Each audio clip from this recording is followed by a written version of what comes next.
Exode 28.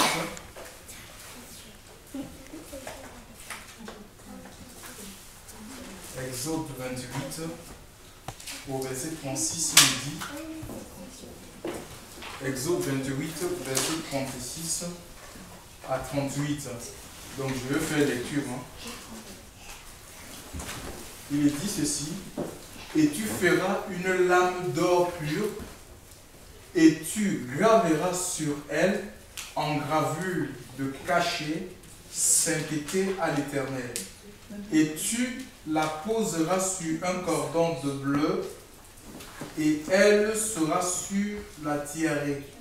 Elle sera sur le devant de la tiarée, et elle sera sur le front d'Aaron, et Aaron portera l'iniquité des choses saintes que les fils d'Israël auront sanctifiées dans tous les dons de leurs choses saintes, et elle sera sur son front continuellement pour être agréée pour eux devant l'Éternel. Gloire à Dieu. Donc, qui est Aaron? Aaron, chers frères et sœurs, n'est rien d'autre qu'un descendant de Lévi. Lévi était un des fils qu'a eu Jacob. Jacob avait 13 enfants, 12 garçons et une fille. Et une fille du nom de Dina. Et Dieu, quand vous savez que ce peuple a été esclave en Égypte, et Dieu va utiliser puissamment Moïse pour les sortir. Et quand il les a sortis, il les a donné des lois. Alléluia. Il les a donné des lois parce que ce peuple était en Égypte, il ne connaissait pas Dieu. Donc il vivait selon la loi égyptienne. Et l'Égypte qui est l'image du monde. Et vous savez que l'Égypte, c'est quoi? Qu'est-ce qui régnait en Égypte? C'était l'idolâtrie.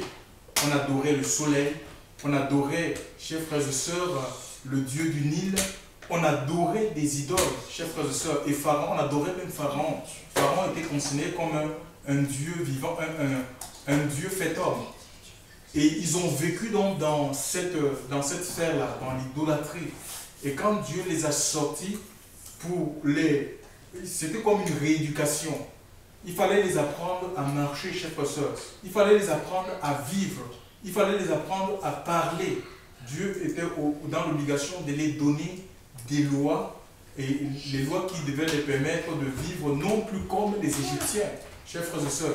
C'est les lois qui devaient les amener à quitter, à abandonner totalement l'idolâtrie pour servir le Dieu vivant et vrai.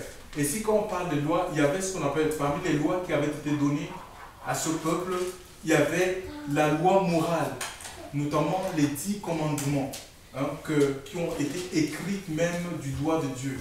La Bible, c'est un recueil de 66 livres, appelés paroles de Dieu. Et il y a une partie de la Bible qui a été écrite par des hommes, mais sous l'influence de l'Esprit Saint. Et une autre partie, notamment les 10 commandements, ont été écrits du doigt de Dieu. Et Dieu va aussi les donner des lois sociales, parce qu'ils étaient un peuple, il fallait quand même l'ordre. Là où il n'y a pas de loi sociale, chers frères et sœurs, c'est le chaos. Chacun fait comme il veut. Donc les lois sont données pour qui règne l'ordre, chers frères et sœurs. C'est comme dans tous les pays, il y a ce qu'on appelle, il y a des lois sociales. Alléluia. Il y a des lois sociales. Et aussi, il y aura des lois cultuelles, ou encore appelées les lois cérémonielles. Tout ce qui sont liés, les lois, ce sont des lois qui sont liées au culte. Et Aaron, l'Écriture nous dit que c'était un lévite, mais un lévite de la famille de Kehat. Parce que les Lévites avaient 3 fils. Il y avait Merari, il y avait Kehat et Gershon. Et Lévi était un descendant de Kehat. Et cette famille-là, les Kéhatites, eux, ils avaient reçu. Parce que que ce soit le tabernacle, ou le tabernacle qu'avait reçu Moïse, ou le temple de Salomon, chers frères et sœurs, les gens ne servaient pas, on ne servait pas Dieu un peu en désordre. Ce n'est pas parce qu'on était lévite que automatiquement on rentrait dans le tabernacle. Il y avait des lévites qui étaient sacrificateurs. Et certains ne l'étaient pas. Donc ils étaient sacrificateurs. C'est-à-dire les sacrificateurs, c'est ceux qui servaient dans le temple. Et donc Aaron avait ce privilège-là, puisque c'était un descendant de Kehat. Dieu avait choisi que la descendance de Kehat pour servir donc pour être attaché au sacerdoce. Le sacerdoce, c'est le service de Dieu qui est lié au temple. Donc voilà, et les autres, que ce soit la descendance de Merari et Gershon, eux, c'était les collecteurs d'impôts. Donc quand ils sont arrivés c'était les Lévites, mais ils n'étaient pas sacrificateurs. Ils n'étaient pas sacrificateurs pourquoi? Parce qu'ils ne servaient pas eux dans le temple. Vous voyez? Mais eux, Dieu les avait donné 48 villes en Israël. Donc ils habitaient dans les villes, ils étaient un peu disposés partout pour recueillir l'impôt, parce que Dieu avait exigé l'impôt pour nourrir cette tribu-là, c'était l'héritage de Dieu. Tous les Lévites avaient droit à l'impôt. Donc ce qu'on appelle communément la dîme. Donc les gens, eux, ils n'avaient pas le droit de travailler, et ceux qui travaillaient, donc les autres tribus qui travaillaient, étaient dîmés par les Lévites. Et les Lévites eux-mêmes, les Lévites qui n'étaient pas sacrificateurs, c'est-à-dire les Lévites qui ne travaillaient pas dans le temple, payaient ce qu'on appelle, ils payaient ce qu'on appelle la dîme de la dîme. Ils recevaient la dîme après 3 ans. Donc nous avons, si vous voulez les références, nous avons Néhémie 10, 39 à 46. Nous avons Nombre 14 aussi. Nous avons Nombre 14.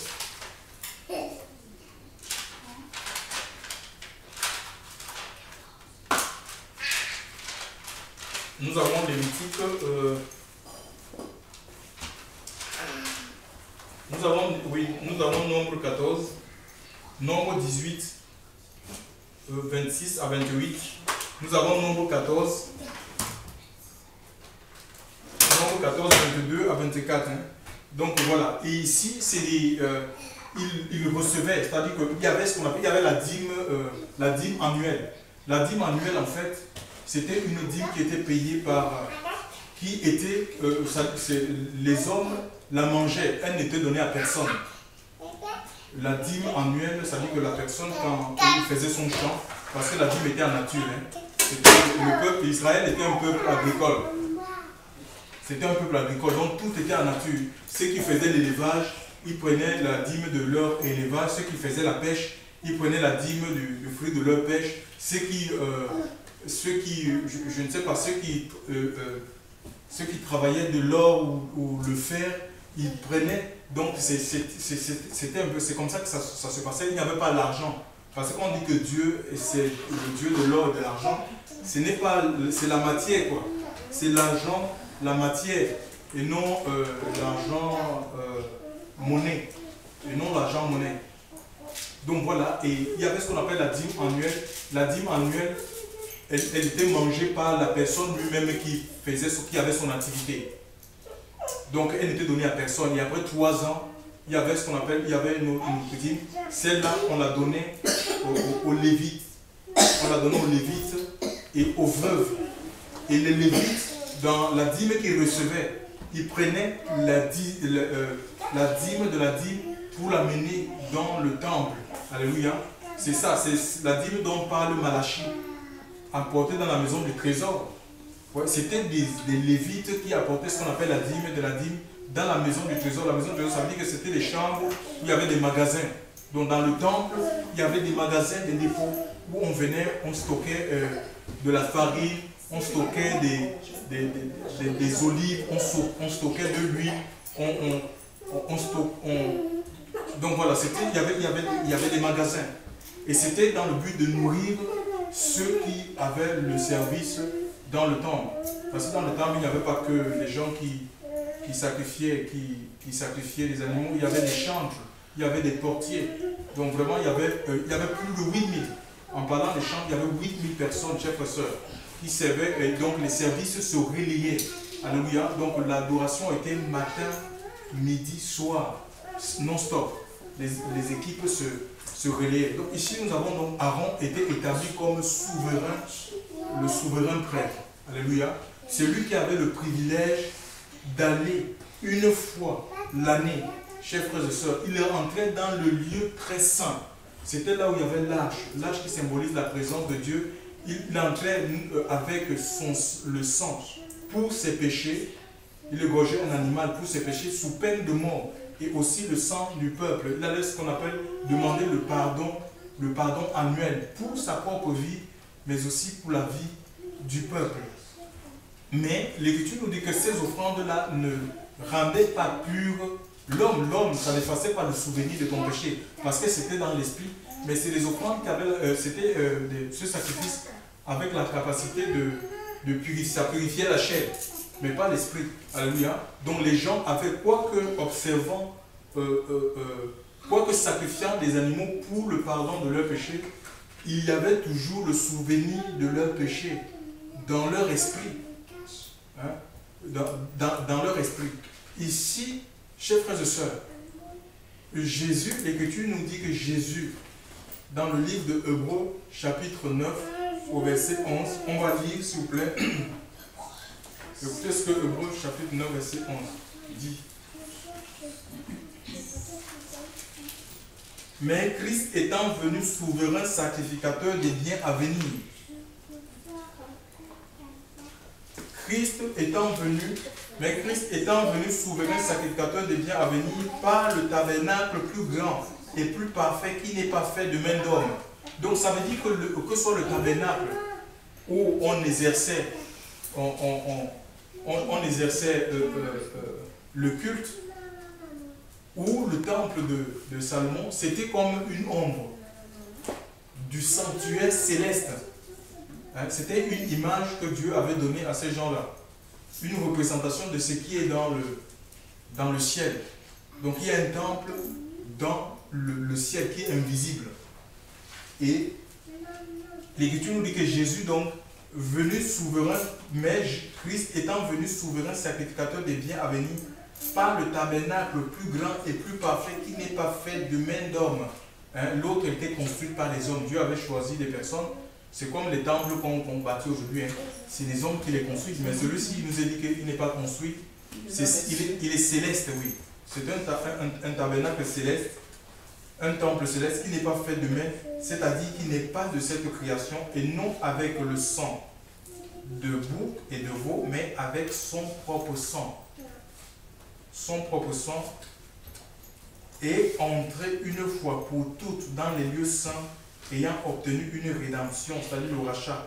Car, une rédemption éternelle, car si le sang des boucs et des taureaux et la cendre d'une génisse avec laquelle on fait aspersion sur ceux qui sont souillés, sanctifie pour la pureté de la chair. Donc ça purifiait les gens seulement dans la chair. Et pourtant, nous, on est fait corps, âme, esprit. Alléluia. Et nous avons besoin d'être purifiés en entier, quoi, entièrement. Dans notre corps, dans notre âme, dans notre corps, on n'est plus le souvenir de notre âme. Quand on parle de souvenir de notre péché, le péché ne nous affecte plus. Hein, qu'on ne soit plus sous l'influence du péché, hein, pour aller pratiquer le péché. Donc nous avons besoin de la purification. Et Aaron était un type de médiateur. Aujourd'hui, les gens disent, tout comme Moïse, si les gens te disent qu'ils sont médiateurs, mais l'Écriture nous parle ici de Jésus, hein, qui est venu, donc Aaron qui était comme une ombre de la réalité qui est en Christ. Donc on n'a plus besoin de Aaron. Pourquoi? Parce que le voile du temple a été déchiré, chers frères et sœurs. Donc il y a eu annulation de la loi cérémonielle. Je vous ai parlé des lois aujourd'hui. La loi morale, elle existe. Et parfois quand je parle, François m'avait dit, mais ne comprend pas quand les gens disent que la loi est annulée. Il ne s'agit pas de la loi morale. C'est la loi qui a été annulée dans la Bible, qui a été abrogée dans la Bible. C'est la loi qui concerne la pratique du culte. Le culte. Hein? On n'a pas besoin d'un autre souverain sacrificateur, puisque Jésus est venu par son propre sang et on rentrait dans ce sanctuaire qui n'est pas fait de main d'homme, chers frères et sœurs, et pour obtenir quoi? Une rédemption, un rachat éternel. Ça veut dire que nous n'avons pas la possibilité de rentrer dans la présence de Dieu, chers frères et sœurs, parce qu'il y avait des ordonnances qui empêchaient à l'étranger d'avoir accès dans la présence, dans le temple. Il y avait une loi, une ordonnance qui empêchait aux gens qui ont des difformités de rentrer dans le temple. Et l'Écriture nous dit que Jésus est venu abolir, il est venu annuler cette loi dans le livre, le même livre, Hébreux chapitre 10, lisons-le, Hébreux 10. Hébreux 10, il est dit ceci, verset 19, Hébreux 10, 19. Ayant donc, frère, une pleine liberté pour entrer dans le lieu saint par le sang de Jésus, par le chemin nouveau et vivant qu'il nous a consacré à travers le voile, c'est-à-dire sa chair, et ayant un grand sacrificateur établi sur la maison de Dieu, approchons-nous avec un cœur vrai, en pleine assurance de foi, ayant les cœurs par aspersion purifiés d'une mauvaise conscience, et le corps lavé d'eau pure. Ouais, vous voyez un peu, mais l'Écriture parle de la maison de Dieu. Quelle maison? Il s'agit du sanctuaire céleste. Alléluia. Quand nous venons, nous rentrons dans la présence de Dieu, dans le sanctuaire céleste. Pourquoi? Parce que Jésus a donné son sang. Donc il a ouvert la voie, chers frères et sœurs. Il a ouvert la voie qui nous permet de rentrer, d'avoir accès dans la présence. Nous avons un autre passage similaire, Hébreux chapitre 4, verset 16, qui dit ceci. Approchons-nous donc avec confiance du trône de la grâce, afin que nous recevions miséricorde, que nous recevions le pardon de Dieu, et que nous trouvions grâce pour avoir du secours au moment opportun. Donc autrefois, les gens allaient vers les hommes que Dieu avait établis dans l'ancien temple. Parce que tant que le Seigneur n'avait pas donné sa vie, le temple de Moïse, le temple de Salomon était fonctionnel, ou le tabernacle de Moïse était fonctionnel. Pourquoi? Parce que Jésus n'était pas encore mort. Oui, Jésus n'était pas encore mort. Voilà. Jésus n'était pas encore mort. Mais aujourd'hui, on n'a pas besoin des représentants. Celui qui nous représente ici, c'est le Seigneur. Alléluia. Celui qui nous représente ici, celui qui intercède pour nous, c'est Jésus. Ce n'est pas un homme. Donc on n'a pas besoin de donner des prières en disant pasteur, prie pour moi, voilà mes prières, moi je vais dormir, je ne fais plus rien. Non, non, non, cher pasteur.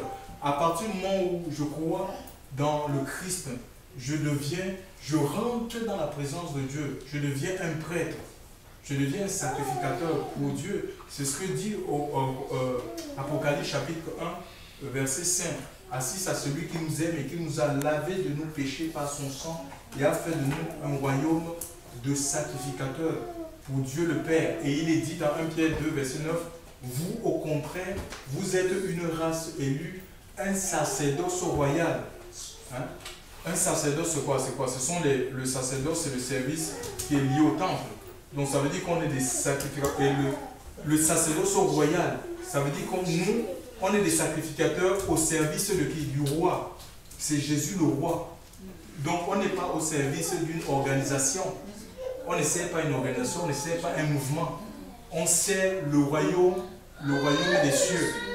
Et le roi du royaume, c'est qui? C'est Jésus. C'est lui qui te donne les directives. Alléluia. Voilà. On ne suit pas un homme. Et il nous a donné le Saint-Esprit comme le guide suprême. C'est le guide de notre vie. Alléluia.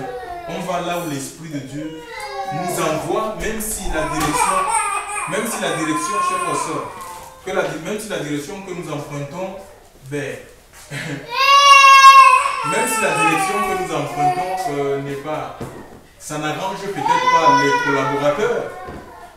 Si Dieu nous amène à emprunter une direction et qui n'arrange peut-être pas les collaborateurs, mais on suit la voie de Dieu, mon frère. On suit la voie du Seigneur, on ne suit pas les hommes. On ne suit pas la masse. Attention. Sinon, on va passer à côté.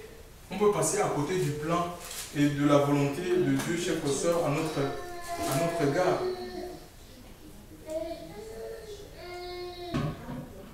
Donc ici, il est dit aussi dans...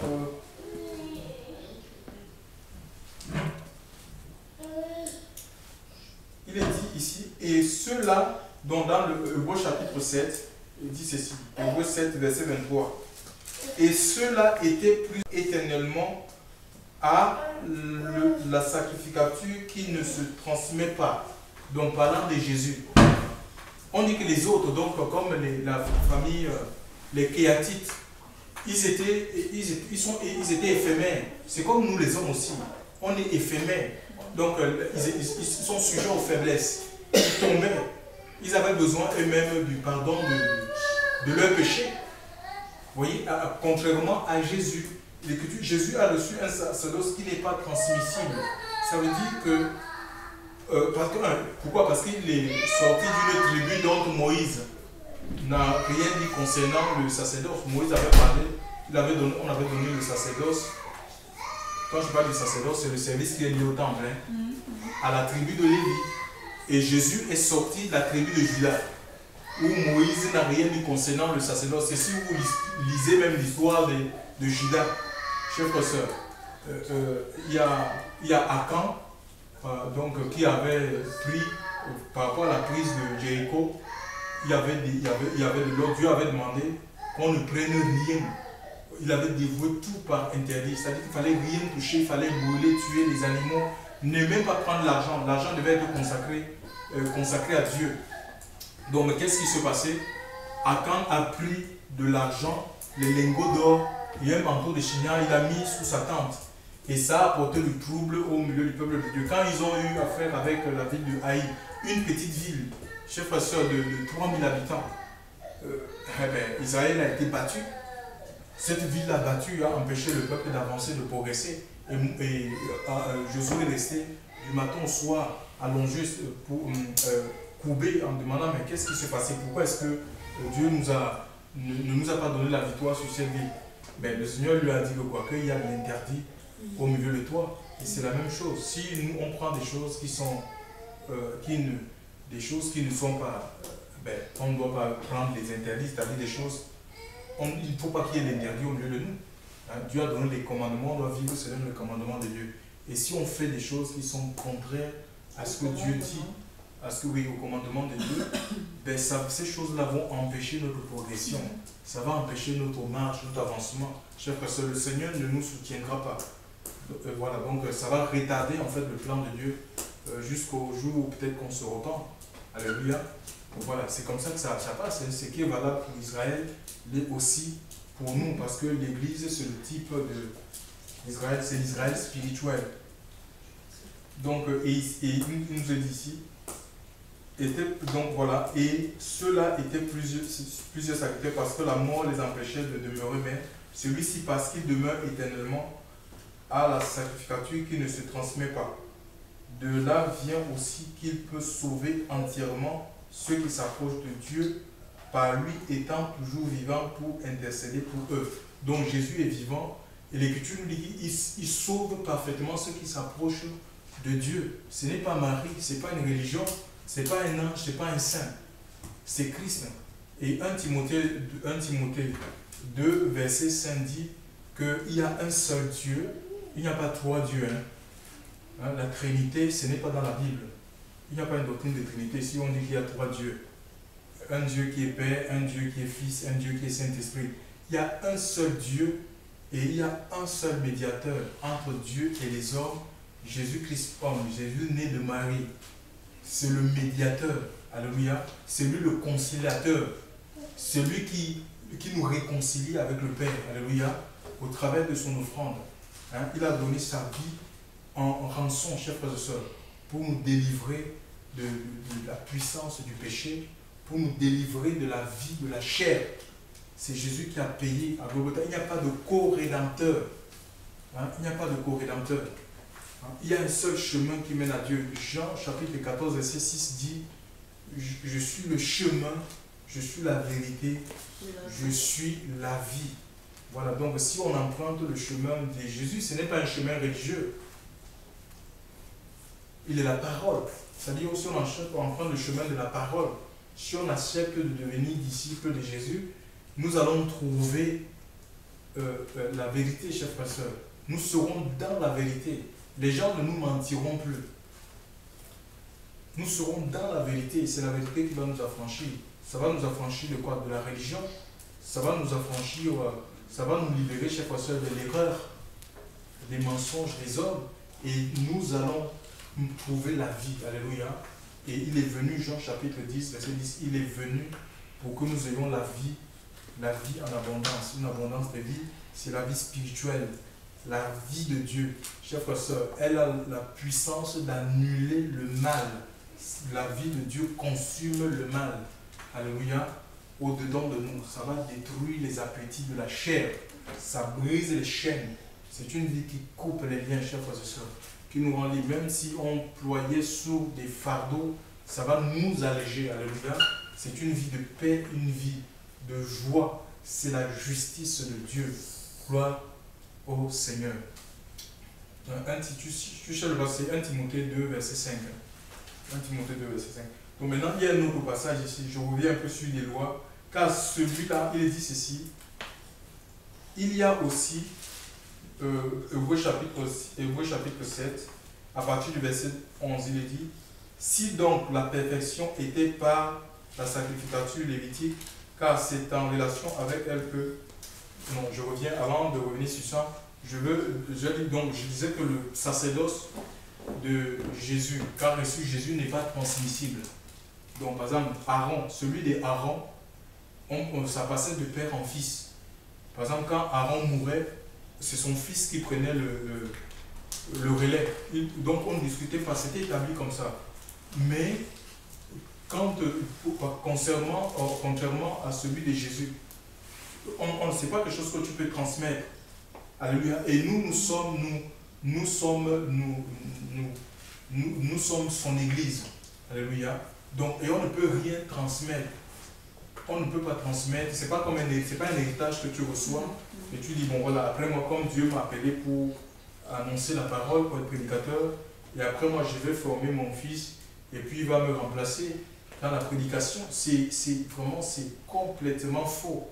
Je ne dis pas que Dieu ne peut pas l'appeler dans la prédication, mais tu ne prends pas l'initiative de dire, voilà, je vais former mon fils qui devient prédicateur, mais peut-être je vais lui donner tous les paroles, mais l'onction de Dieu, l'onction qui nous rend efficace, chers frères et sœurs, l'onction qui nous rend capables de servir, il n'y a que Dieu qui donne ça. Hein? Et il donne ça à qui il veut. Alléluia.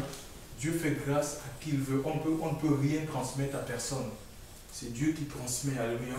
C'est le Seigneur qui établit. On n'établit pas. Dans l'église du Seigneur, tu n'établis personne. C'est le Saint-Esprit qui met à part. Acte chapitre 13. Alléluia. Et Jésus lui-même, il a appelé des disciples. C'est Dieu qui appelle. Alléluia.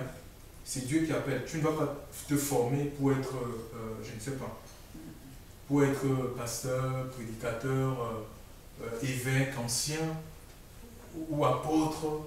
Non, tu ne vas pas faire une formation, chercher une formation pour dire je vais devenir... tu auras la lettre, mais la lettre que tu dis que la lettre tue.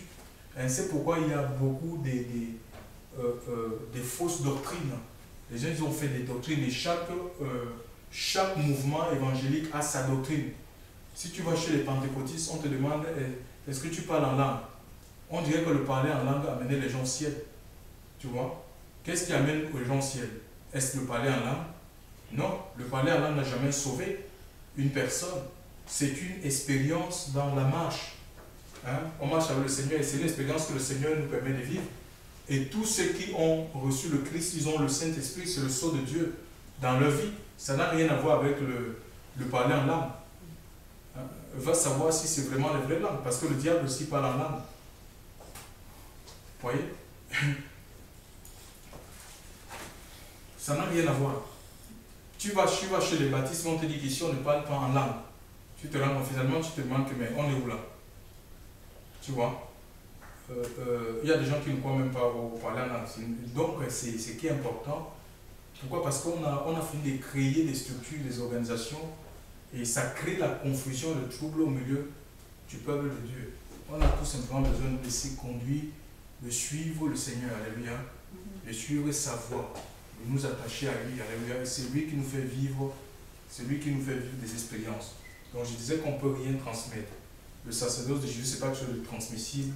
Tu ne transmets rien à personne. Alléluia. Gloire à Dieu. Maintenant, je reviens sur Hébreux chapitre 7. Je disais ceci à verset 11. Si donc la perfection était par le sacrifice lévitique, car c'est en relation avec elle que le peuple a reçu sa loi, quel besoin était-il encore qu'un autre sacrificateur se levât selon l'ordre de Melchisédek et qui ne fût pas nommé selon l'ordre d'Aaron? Car la sacrificature étant changée, il y a aussi par nécessité un changement de loi, car celui à l'égard duquel ces choses sont dites appartient à une autre tribu dont personne n'a été attaché à l'autel. Car il est évident que notre Seigneur a surgi de Juda, tribu à l'égard de laquelle Moïse n'a rien dit concernant la sacrificature. Alléluia. Voilà, vraiment le Seigneur est formidable. Et parfois Dieu vient là où on ne l'attend pas. Là où on dit ici il n'y a rien, rien de bon ne peut sortir, c'est là où le Seigneur lui, c'est là où le Seigneur lui confond la sagesse des hommes. Ne vous sous-estimez pas. Hein. Le Seigneur nous peut utiliser n'importe qui, même un enfant, pour nous parler. C'est l'œuvre du Saint-Esprit. Il a donné le Saint-Esprit pour gouverner l'Église. Et c'est le Saint-Esprit qui lève les ministères. Alléluia. Ce n'est pas un homme. C'est indépendamment de nous. Et si nous voulons voir la gloire de Dieu, ben, on doit se plier à la volonté du Seigneur. Alléluia. Il est Seigneur. Alléluia. Il est Seigneur, ça veut dire que ben, il fait tout ce qu'il veut. Hein, comme bon le semble. Il peut même nous désorganiser. L'Église est en mouvement parce que Dieu, on est en mouvement, c'est un mouvement. Alléluia. On suit la direction, du vent. Gloire au Seigneur. Donc je reviens un peu sur cet homme-là, Aaron. Donc Aaron, c'est le type de Christ. Si un homme de Dieu vous dit un jour que je suis Moïse, les mots, ce sont des types. Moïse, c'est le type de Jésus. Alléluia. Même que Moïse a sorti Israël de l'esclavage physique. Jésus nous sort de l'esclavage spirituel. L'homme est esclave de ce qui domine sur lui. Hein? Si c'est le vol qui domine dans ma vie, si c'est le mensonge, si c'est les adultères, si c'est l'alcool, si ce sont les cheveux, ou il y a une malédiction qui pèse sur moi, ça dit que je suis esclave de la chose qui me domine. C'est ça. Donc je suis pas... Et Jésus est venu pour nous délivrer de l'esclavage spirituel. Hein? Et comme Moïse a fait rentrer Israël dans la Canaan, c'est un pays, une terre terrestre. C'est sur la terre.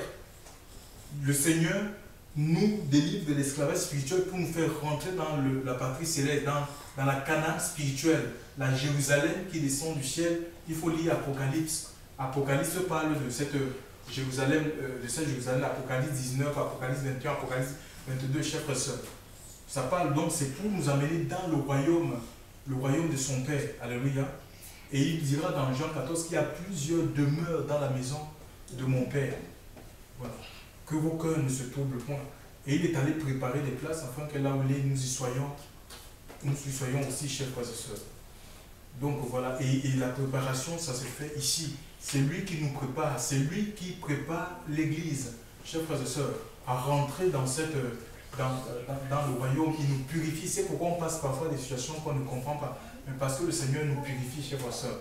Il purifie nos vies, il enlève des choses. Il enlève des choses qui ne sont pas à la gloire de son nom. Il ne prendra pas une église une église prostituée. Une église qui est dans le péché. Je vous assure, si on est dans le péché et que le Seigneur vient ici, mais on va crier, vous allez entendre des cris. C'est terrible parce qu'on ne peut pas résister devant la sainteté de Dieu. Donc il faut qu'il nous nettoie. Il nettoie nos vies intérieurement par l'eau de la parole. Alors si tu te sens, peut-être si tu sens que la parole de Dieu, c'est comme si on s'adressait à toi quand on parle.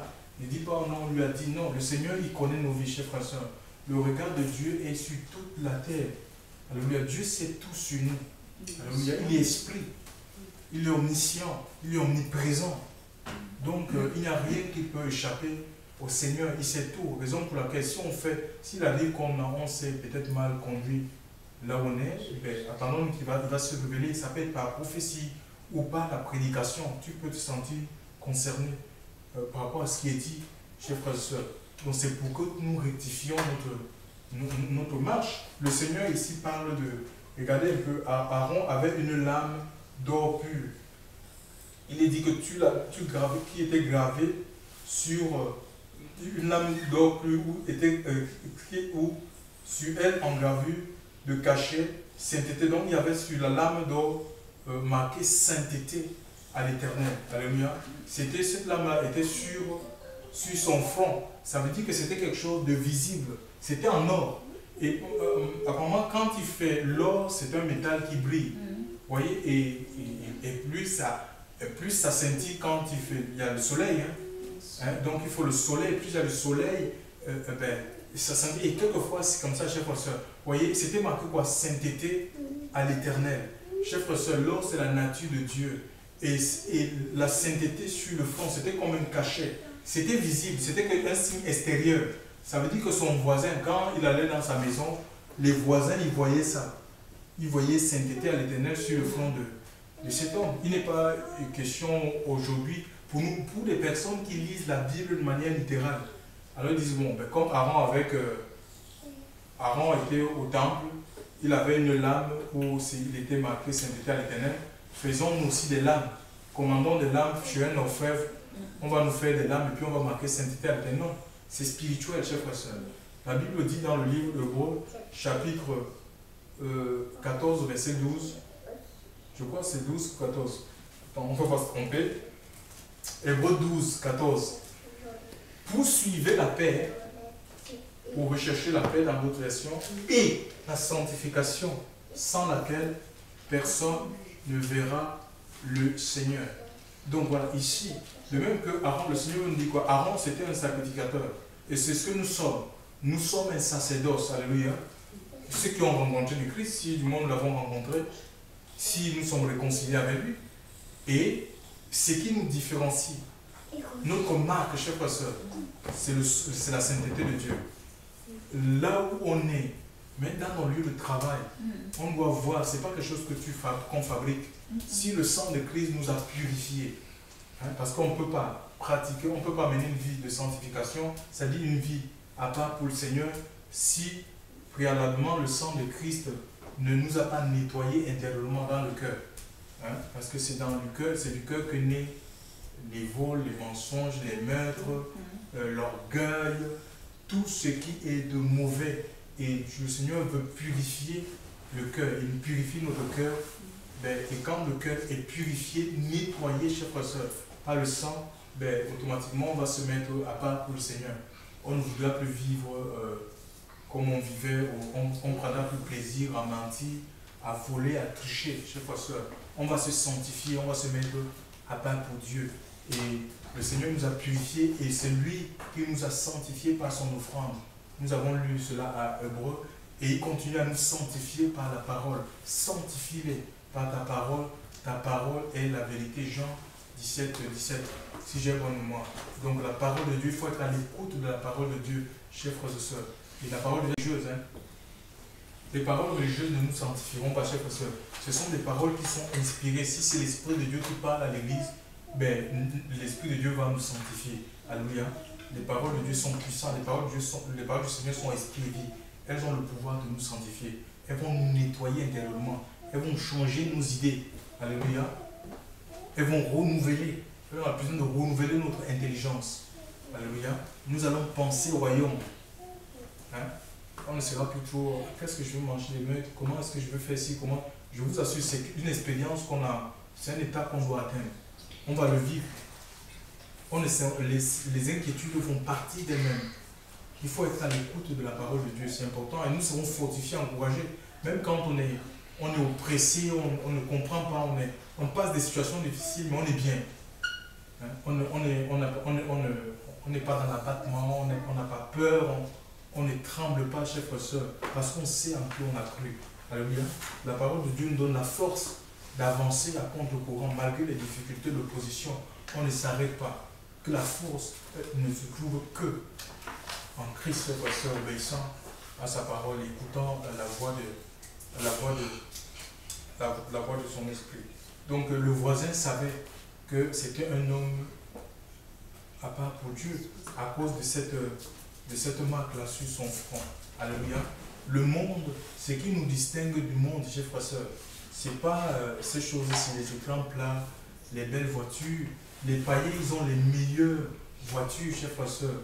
Ceux qui ont les sociétés, on travaille dans les entreprises des païens, parfois des francs-maçons. Moi, j'ai un chef qui est bisexuel. J'ai même eu des directeurs qui étaient bisexuels, mon directeur, tu vois. Et le Seigneur me montrait que cet homme enviait. Il était dans un cercle, il disait, si je pouvais être comme... Il enviait son ouvrier, tu te rends compte? Si je peux être comme cet homme. Le Seigneur me... Et j'ai dit à ma femme, c'est quelque chose que j'ai partagé à ma femme, j'ai eu ça en songe. J'ai dit, mais comment je peux faire pour créer le contact avec cet homme? Et comme je sortais de l'Afrique, ma femme m'a dit, mais tu as les tenues africaines là, essaie de lui offrir ça. Et ça va créer le dialogue. Et c'est comme ça que c'est parti, ça m'a permis de lui témoigner. Quand je lui ai donné, il s'est intéressé à moi, tu es Camerounais, tout ça, il dit que oui. Il m'a dit, Yannick Noah et tout, donc, mais tu es toujours en joie et tout ça. Tu vois, il me l'a dit, j'ai dit, ben voilà, c'est que ça me vient du Seigneur. C'est la joie du Seigneur, quoi. Il existe. C'est pas un religieux, quoi. Donc après, je sais pas, on a eu à l'affecter. Je ne sais pas ce que les amis ont toujours été dit que j'ai sémé dans la vie de ce directeur, chef pasteur. Oui, quand on se met à part, le Seigneur va remplir notre vie de sa joie. C'est le royaume des cieux. Hein. Le royaume des cieux, c'est la paix, c'est la joie, c'est la justice. C'est lui qui va, c'est les choses, il va nous imprimer ces choses, chef pasteur, dans nos cœurs. Et le monde le verra. On ne peut pas les fabriquer. Le monde le verra. Alléluia. Beaucoup pensent que il faut avoir des belles villas, il faut avoir des belles voitures, des jolies choses, des habits, des vêtements qui coûtent cher pour être... C'est très faux. C'est très faux, chers frères et sœurs. Il y a des hommes riches qui se suicident. Regardez un peu les stars. Les gens qui sont des stars, hein, ils ont tout gagné, ils ont leur étoile, mais ils ont marre de la vie. Finalement, comment est-ce qu'on peut expliquer ça? Chers frères et sœurs, il n'y a pas de bonheur dans le monde. Le vrai bonheur ne se trouve que dans le Christ. Jésus, alléluia. Et il nous fait reposer la course. La course effrénée, les gens courent après le vent. On court après le vent, on court pour des choses que demain, la maladie, la mort, ça va nous arrêter. Pour rien du tout, chers frères et sœurs, on s'essouffle. Pour rien du tout. Et le Seigneur nous dit, déchargez-vous sur moi de tous vos soucis. Et moi, je vais prendre soin de vous. Alléluia. Tout comme un père peut prendre soin de ses enfants, Dieu prend soin de nous, chers frères et sœurs, même pour les choses de la vie, mais il est plus préoccupé par notre éternité, par notre âme, chers frères et sœurs. L'éternité, alléluia. Où est-ce que nous allons passer l'éternité? Alléluia. Raison pour laquelle il nous instruit chaque jour, il nous appelle chaque jour, chers frères et sœurs, à nous approcher de lui. Gloire à Dieu. Ne nous lassons pas de nous sanctifier. C'est ce qui fait la différence entre les gens qui connaissent Dieu et ceux qui ne le connaissent pas. Hein? C'est pas les prédications. Vous voyez, le diable, il prêche. Satan peut prêcher. L'Écriture dit qu'il se déguise en ange de lumière. Hein? Satan se déguise en ange. Satan peut donner des prophéties. C'était un fils de Dieu avant de devenir Satan. Hein? Souvenez-vous de la tentation dans Marc chapitre 4. Matthieu chapitre 4. Il a rappelé à Jésus le psaume 91. Il est écrit les anges te porteront afin que ton pied ne heurte contre une pierre. Il a utilisé le psaume, donc vous connaissez le psaume 80, le psaume de David. Vous vous rendez compte? Donc il connaît, ne vous fiez pas, c'est pas la parole, c'est pas des prophéties. Ça n'a rien à voir, chers frères et sœurs. C'est pas de ne vous fiez pas à ça. Le Seigneur dit c'est au fruit. Alléluia. C'est au fruit qu'on va le connaître. Tu ne peux pas voir quelqu'un qui te prophétise, qui te parle de la parole de Dieu, et qu'il est pasteur, il est marié, remarié, ou il se marie chaque année. Il se remarie, c'est pas normal, ou il célèbre voilà, il est entouré de gens qui divorcent et qui se remarient. C'est pas normal. Le Seigneur dit c'est au fruit, chers frères et sœurs. Alléluia. Et si on est disciple de Jésus, nous allons porter le fruit de Christ, qui est la paix, qui est la joie, qui est la justice. Si on est dans un endroit où vraiment c'est visible, il y a comme des jalousies, il y a de l'injustice, c'est visible. où tu vois, on donne des responsabilités à des gens comme tu sais, pertinent, parce que l'église du Seigneur, tu ne peux pas tromper l'église. Que cette personne est charnelle, on lui donne la responsabilité. Il dit conduire la louange, voilà, occupe, je ne sais pas, la trésorerie. Vous savez que la personne, il n'y a pas de consécration dans la vie de la personne, mais ce n'est pas l'église du Seigneur, chers frères. Ce n'est pas l'église où l'Esprit de Dieu ne règne pas dans cet endroit. Le Seigneur dit c'est aux fruits, alléluia. Et on a le droit de voir les fruits d'un serviteur de Dieu. Si c'est l'argent, matin, midi, soir, toutes les prédications tournent autour de l'argent. Ou c'est les visions de l'argent. Dieu m'a dit que tu as 5 000 euros et tu dois s'aimer ces 5 000 euros dans la maison de Dieu. Mais la maison de Dieu, tu lui dis que la maison de Dieu, c'est moi.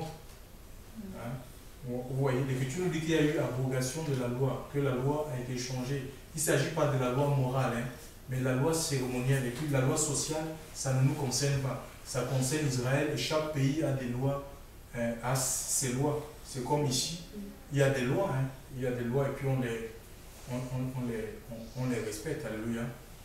On respecte les lois françaises. Hein, parce que si on demande aux gens de payer les impôts, il faut payer les impôts. Si on demande aux gens de payer les taxes d'habitation, tu ne dis pas que non, moi je suis citoyen du ciel. Avant d'être citoyen du ciel, tu es citoyen de la terre. Donc il faut se soumettre à César. Jésus lui-même, il a payé l'impôt, il était soumis aux lois humaines. Alléluia. Donc on se soumet, c'est ce qui fait notre témoignage aussi. Donc voilà, parce qu'on ne peut pas se réclamer de Dieu et passer outre les lois que les hommes ont mis en place. Si elles ne sont pas contraires à la Bible, chers frères et sœurs, ben, obéissons à ces lois. Mais si ce sont des lois qui sont contraires, qui vont à l'encontre des lois, qui sont à l'encontre de la parole de Dieu, par exemple des mariages homosexuels, mais on ne va pas se soumettre, on ne va pas applaudir ce genre de loi, ou on ne va pas commencer à dire voilà, comme l'autorité décide qu'un homme et un homme peuvent se marier, nous aussi, non. Là, en ce cas, on suit la Bible, puisque Dieu a fait l'homme pour la femme pour l'homme. À lui soit toute la gloire, que le Seigneur nous fortifie, nous encourage et ne nous lâchons pas de nous sanctifier, chers frères et sœurs. C'est la sanctification. Il dit sans laquelle personne, nous l'avons lu Hébreux 12, 14, ça veut dire que tu peux avoir tous les titres que tu veux. Aujourd'hui, les gens courent après les titres. Je ne sais pas, ils ont le syndrome du titre. Ils sont apôtres demain. Après-demain, il devient archi-apôtre. Après, c'est bishop. On ne comprend pas. Chers frères et sœurs, ce n'est pas ça, ça ne flatte pas Dieu. Ce que Dieu veut, c'est notre sanctification, qu'on se mette à part, qu'on vive sa vie là où il nous a placés, qu'on soit témoin. Et Aaron, c'était comme une ombre, alléluia, de la réalité. Il est un type de Christ. Il n'y a pas de Aaron aujourd'hui, il dit qu'un homme de Dieu te dit que moi je suis Aaron, je vais prier pour vous, je vais intercéder pour vous. Non, le Seigneur a ouvert le lieu très saint et nous avons, chacun peut parler, communier avec Dieu. Nous avons le temple. Le temple, c'est un temple spirituel ou céleste. Ça veut dire que dans ta maison, puisque Dieu est partout, donc tu rentres dans le sanctuaire de Dieu par la louange et l'adoration et tu présentes tes requêtes à Dieu au nom de qui? Au nom de Jésus. Voilà, donc tout simplement, c'est partout. Alléluia. C'est un temple spirituel. Et nous sommes rentrés dans ce temple, alléluia, parce que nous avons cru dans le sacrifice. Et en même temps, nous sommes un sacrifice. Le Seigneur nous donne nos esprits. Et puis lui, il va nous sanctifier. Alléluia. Il va nous donner sa nature. Et le monde le verra. Alléluia. Vous voyez, quand on vit la parole de Dieu, c'est plus parlant au milieu des gens qui nous entourent que si on les apporte la prédication même. Alléluia. La vie, le témoignage, c'est important. Voilà, nous devons travailler. On ne doit pas se lasser à travailler pour le témoignage. Que Dieu nous bénisse tous et nous fortifie. Amen.